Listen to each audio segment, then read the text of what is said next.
Thank you, Carla.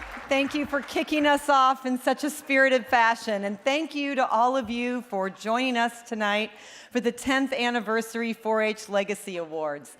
Let me begin by joining Carla and thanking the team from Bayer. Ray, Cairns, thanks so much for your personal passion for 4-H that includes not only the Legacy Awards, but goes beyond to your support throughout the year. And Phil Blake, I'm not sure where, there's Phil right there. Phil, thank you so much for your commitment to 4-H and to STEM education in America. We're honored that you'll be accepting our award later tonight. And to all of our generous donors and sponsors, thank you for making this a very successful night for 4-H and for America's kids, especially our largest event donors tonight, our friends from Microsoft and Altria, HughesNet, Google, and Lockheed Martin are our biggest supporters. Thank you guys so much.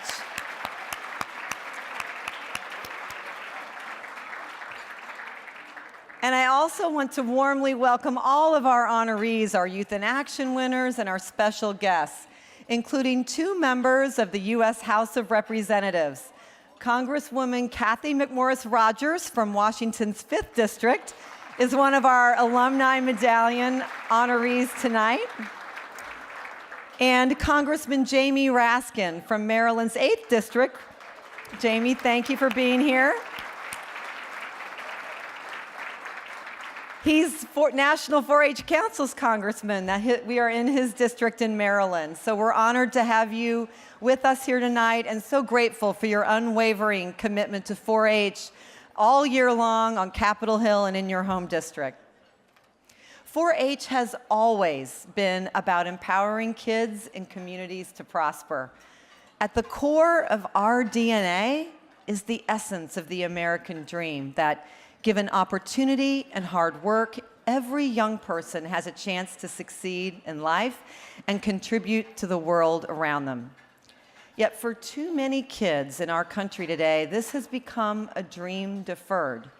For years now, each month has brought news of job growth and signs of a strong economy, yet those who live in the poorest communities, many of them either rural or densely urban, are finding that this prosperity is passing them by.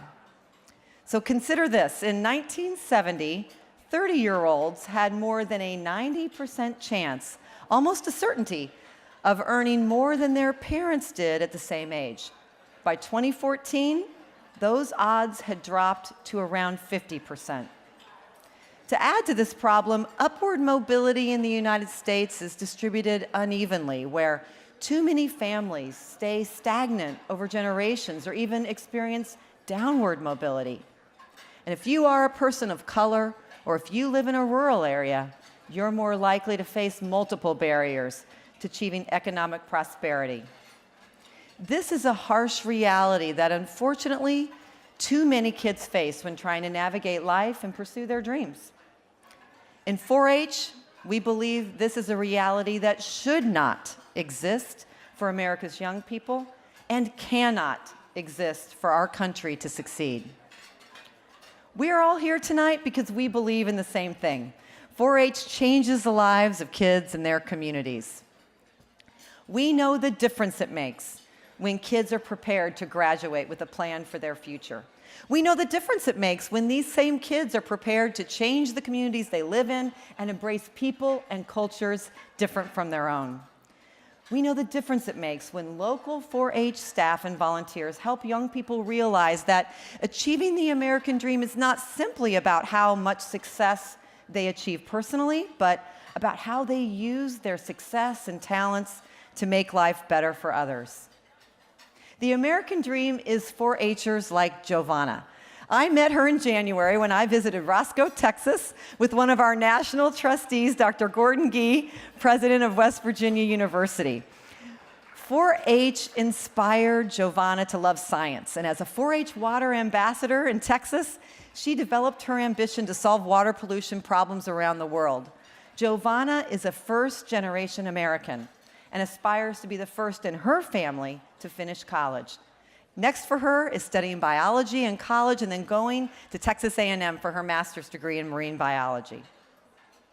The American dream is 4-H'er Stanley Celestine Jr., a 19-year-old 4-H alum from Cottonport, Louisiana, who I shared a stage with nationally back in February. While Stanley was a 4-H'er in high school, he founded an organization called Truly Thrive, a youth-led STEM education program focusing on creating solutions for some of Louisiana's poorest schools. Then, in November 2018, he was elected the youngest member of the Avoyelles Parish School Board in more than a century. Stanley won 65% of the vote by vowing to put young people's needs first on the school board's agenda. Stanley had hoped to join us here, but he has important votes to cast in tonight's school board meeting. And the American dream is nurtured by local Extension 4-H staff like Justin Leonard. Just last week, we saw the life-changing work of his 4-H club in Northern California. I just wanted a little more adventure, but I said to go a little farther. 5-year-old Caroline Carrico and her 8-year-old sister Leia went a little bit too far during a hike in the woods behind their home on Friday. When they didn't return, their frantic parents reported them missing. Awful, terrified and guilty. Spent 2 days crying my eyes out, looking everywhere we could think of to look. While their parents feared the worst, older sister Leia was going into survival mode. It was starting to drizzle, so I knew we had to find shelter fast. And we had my sister's rain jacket to keep us warm. We turned it sideways, so each of us had an armhole that we stuck our arms into. Realizing they couldn't make it home, Leia tried to keep her little sister calm. My sister cried the whole night, so I told her to think happy thoughts of our family, and I kept watch for most of the night. I thought of going to the park with Mommy and Daddy. By Saturday, a search effort was underway with more than 250 people from across the state. We heard helicopters, and we yelled at them, but they couldn't hear us because of their loud motors. They saved each other. I'm the proudest mom. I raised superheroes. The parents say the girls have 2 years of wilderness survival training through their involvement in 4-H. That's a national youth organization that provides educational programs for kids. Leia even said she knows how to make a fire, but she didn't have to use those skills this time around. Bianna. Wow. Jamie, I mean, it just is something as a mother, when you hear her mother cry yes, of joy, tears right? Of happiness. It's incredible. Yeah. Shout out to 4-H. Yeah. Shout out to 4-H. It stands for head, heart, health, and hands, and now heroes, man. Yeah. No, so Forever Stranded, we now put one arm in one arm, and we can cuddle together. I love that. Love that, Leia and her sister. And I'll learn Great from job. them. What a happy ending there. So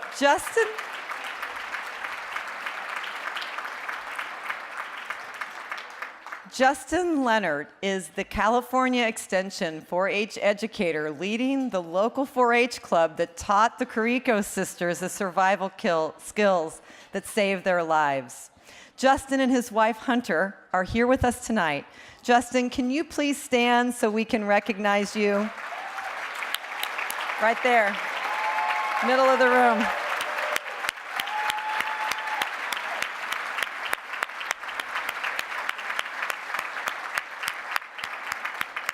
I'm having to do my best, Justin, not to tear up again, talking about the story of the impact of 4-H in those girls' lives. And it's truly an inspiring story. And powerful, life-changing stories like Giovanna's, Stanley's, and Justin's happen every day in 4-H. This is the 4-H I know. In 4-H, we believe that the American dream can be nurtured in all young people.